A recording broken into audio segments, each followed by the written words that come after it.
산 너머 깊은 산속에서 전해오는 기이한 이야기가 있었으니 가지마다 사람의 머리카락이 주렁주렁 매달린 나무에 관한 것이다.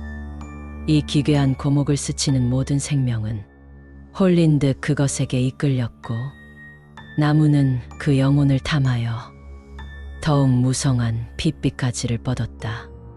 그리고 여기 그 끔찍한 운명을 피하지 못했던 한 사내의 기록이 전해진다. 핏빛 머리카락의 숲. 산 너머 세상. 가지마다 사람의 머리카락이 주렁주렁 매달린 고목에 관한 기이한 이야기는 비단 전설만은 아니었다. 이 기록은 조선 숙종 임금 제위 무렵이던 1700년경 개마고개 인근 심산유곡과 그 주변 마을에서 실제로 벌어진 끔찍한 연쇄 실종 사건을 다룬다. 어우야담 3권에 고목나무에 걸린 머리카락, 산속의 불길한 존재라는 제목으로 전해지는 이 이야기는 산속 깊이 자리한 고목나무에 걸린 인간의 머리카락과 그 뒤에 숨겨진 이해할 수 없는 진실을 파헤치는 목격담이다. 깊은 산속 발길 닿지 않는 외딴 마을 어귀에는 오래된 전설이 하나 전해져 내려왔다. 마을 사람들은 그 전설을 살아있는 나무 혹은 머리카락 나무라 불렀다. 이야기는 언제나 한결같았다. 산을 넘어 다른 고을로 가려던 나그네들이나 길을 잃은 사냥꾼들이 그 나무를 마주하면 홀린 듯이 나무에 이끌려가고 다시는 돌아오지 못한다는 내용이었다. 몇몇은 운 좋게 겨우 살아 돌아왔으나 그들의 정신은 이미 미쳐버려 횡설수설하다가 며칠 못 가 싸늘한 주검이 되었다고 했다. 병자호란의 상처가 채 아물지 않았던 혼란스러운 시기, 장씨 노인과 그의 젊은 아들 돌쇠, 그리고 돌쇠의 오랜 친구 삼돌이는 곡식을 구하러 인근 장터로 향하던 길이었다. 장터에 가려면 험준한 개마고개를 넘어야 했고 그 고개에는 전설 속 머리카락 나무가 있다는 흉흉한 소문이 끊이지 않았다. 아버지, 굳이 이 길로 가야 합니까? 돌아서 가면 조금 멀긴 해도 덜 위험할 텐데요. 돌쇠가 불안한 듯 물었다. 장씨 노인은 담뱃대를 고쳐 물며 껄껄 웃었다. 이놈아, 굶어 죽을 판에 돌아갈 시간이 어디 있냐. 다 헛소문이다. 평생을 살아오면서 별의별 귀신 이야기를 다 들어봤지만 결국 다 사람의 마음에 달려있는 법이지. 삼돌이는 애써 침착한 척 고개를 끄덕였다. 맞아요. 돌쇠야, 우리는 셋이나 있잖아. 설마 무슨 일이 있겠어? 그러나 그들의 발걸음이 깊은 숲속으로 들어갈수록 고요함 속에 잠재된 기이한 기운은 점차 존재감을 드러내기 시작했다. 숲은 짙어졌고 낮임에도 불구하고 햇빛 한 조각 들어오지 않아 마치 깊은 밤과 같았다. 습하고 차가운 공기가 옷깃을 파고들었고 나뭇가지들이 서로 부딪히는 소리마저 음산하게 들렸다. 왠지 모를 한기가 등골을 타고 올랐지만 동시에 무언가에 이끌리는 듯한 묘한 감각이 그들의 발걸음을 재촉했다. 발밑의 낙엽 소리는 유난히 귀에 거슬렸고 숲은 끊임없이 낯선 형상과 소리로 그들을 감싸는 듯했다. 방향 감각마저 혼미해지는 기분. 그들은 이미 알 수 없는 거대한 힘에 잠식되기 시작한 것이었다. 젠장, 길을 잘못 들었나? 삼돌이가 주위를 둘러보며 인상을 찌푸렸다. 나뭇가지 사이로 보이는 길은 희미해졌고 사방이 똑같은 나무들 뿐이었다. 그때 저 멀리서 돌쇠의 날카로운 비명이 들렸다. 장씨 노인과 삼돌이가 급히 달려간 곳에는 거대한 고목나무가 서 있었다. 그 나무는 마치 수백 년간 세상의 모든 고통을 흡수한 듯 비정상적으로 뒤틀리고 검게 변색된 몸통을 가지고 있었다. 앙상한 가지들은 사방으로 뻗어 있었는데 그 가지들 위에는 기이한 광경이 펼쳐져 있었다. 수백, 아니 수천 가닥은 좋게 되어 보이는 검고 긴 머리카락들이 나무 가지마다 주렁주렁 매달려 흔들리고 있었다. 바람도 불지 않는 적막한 숲속에서 그 머리카락들은 마치 살아있는 생명체처럼 미세하게 꿈틀거렸다. 자세히 보니 머리카락은 제각기 다른 길이와 굵기, 색깔을 띠고 있었다. 어떤 것은 곱게 따은 듯한 모습이었고 어떤 것은 마구잡이로 엉켜 피와 진흙이 말라붙어 있었다. 장씨 노인의 얼굴이 사색이 되었다. 이런 젠장. 설마 이것이 그 전설 속 머리카락 나무란 말인가? 돌쇠는 헛구역질을 하며 뒷걸음질 쳤다. 저거 사람 머리카락 맞죠? 누가 저기에 왜 저런 것을... 참돌이는 애써 덤덤한 척 나뭇가지에 걸린 머리카락에 손을 뻗었다. 그 순간 그의 손이 머리카락에 닿으려는 찰나 머리카락 한 가닥이 그의 손목을 칭칭 감았다. 마치 살아있는 뱀처럼 순식간에 휘감기는 감촉에 참돌이는 비명을 지르며 손을 뒤로 뺐다. 젠장, 이게 뭐야? 참돌이의 눈은 공포로 가득 찼다.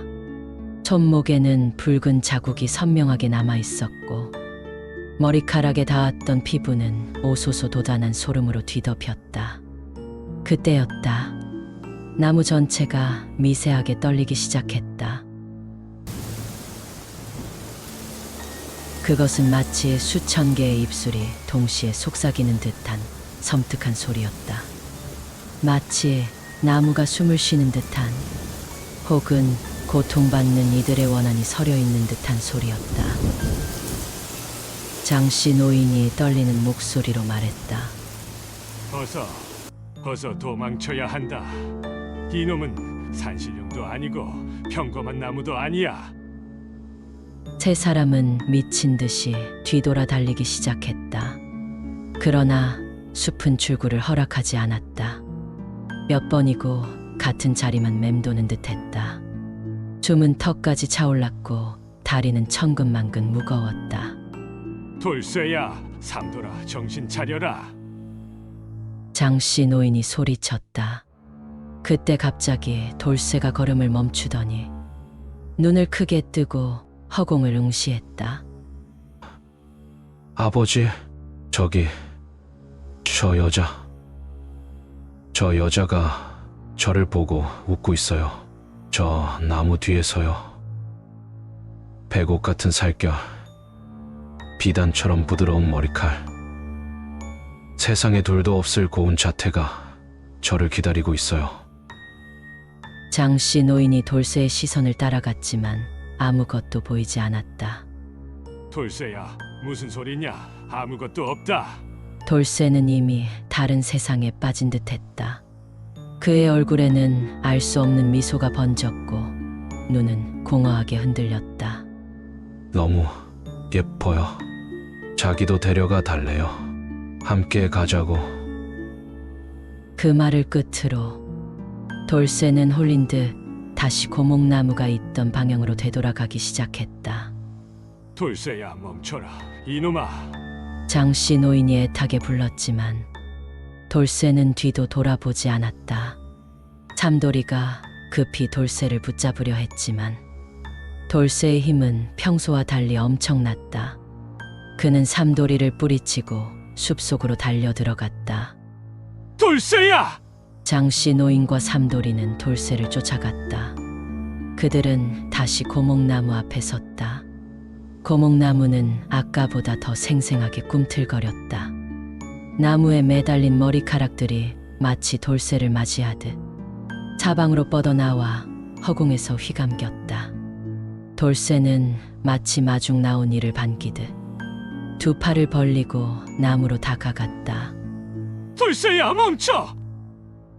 장씨 노인이 눈물을 흘리며 외쳤다. 그러나 이미 늦었다.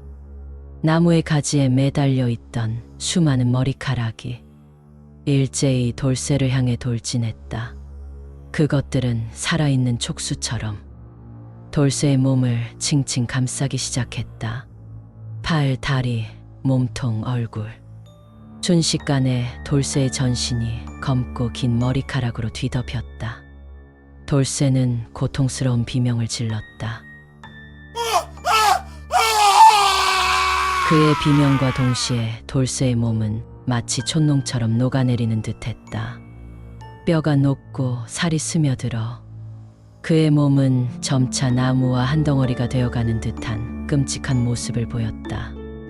그의 검은 머리카락은 나무의 가지에 달라붙어 기존에 매달려 있던 다른 머리카락들 사이에 흡수되는 것처럼 보였다. 불과 몇 초 만에 돌쇠의 형체는 완전히 사라지고 나무의 한 부분이 되어버렸다. 나무에 매달린 머리카락 한 가닥이 길게 늘어나더니 마치 만족한 듯 미세하게 흔들렸다. 장씨 노인은 그 자리에 주저앉아 통곡했다. 참돌이는 눈앞에서 벌어진 믿을 수 없는 광경에 정신이 혼미해졌다. 그의 얼굴은 피가 모두 빠져나간 듯 하얗게 질려 있었다. 아니야! 돌쇠가 내 아들이! 장씨 노인은 흐느꼈다. 그때 나뭇가지에 걸린 머리카락들이 일제히 삼돌이를 향해 고개를 돌렸다. 수천 가닥의 머리카락들이 마치 수천 개의 눈빛처럼 삼돌이를 응시하는 듯한 착각을 불러일으켰다. 삼돌이의 귀에는 환청이 들려왔다. 고맙다. 새로운 생명들. 너희들이 내 굶주림을 채워주는구나. 그것은 수많은 목소리가 겹쳐진 차갑고 잔혹한 속삭임이었다. 참돌이는 도망쳐야 한다는 본능적인 생각에 몸을 일으켰다. 하지만 그의 다리는 이미 제멋대로 떨리고 있었다. 발을 떼려는 순간 그의 발밑 땅속에서 마치 뿌린 양 거대한 머리카락들이 솟아나 삼돌이의 발목을 휘감았다. 놔라, 놔. 참돌이가 발버둥 쳤지만 소용없었다. 머리카락들은 삽시간에 그의 다리, 허리, 가슴으로 기어 올라왔다. 피부를 파고드는 듯한 섬뜩한 감각에 참돌이는 소름 끼치는 비명을 질렀다. 머리카락이 그의 얼굴을 뒤덮으려는 순간 참돌이의 눈은 광기로 번뜩였다. 그는 품에서 지니고 있던 작은 칼을 꺼냈다. 내 놈이 내 영혼을 가져갈 순 없어. 절대! 참돌이는 미친 듯이 머리카락들을 난도질했다. 잘려나간 머리카락 조각들이 땅에 떨어졌고 그것들은 마치 살아있는 벌레처럼 꿈틀거리다 사라졌다. 그러나 나무의 힘은 압도적이었다. 잘려나가는 머리카락보다 더 많은 머리카락이 땅속에서 그리고 나무 가지에서 솟아나 삼돌이를 휘감았다. 장씨 노인은 그 광경을 무기력하게 지켜볼 수밖에 없었다.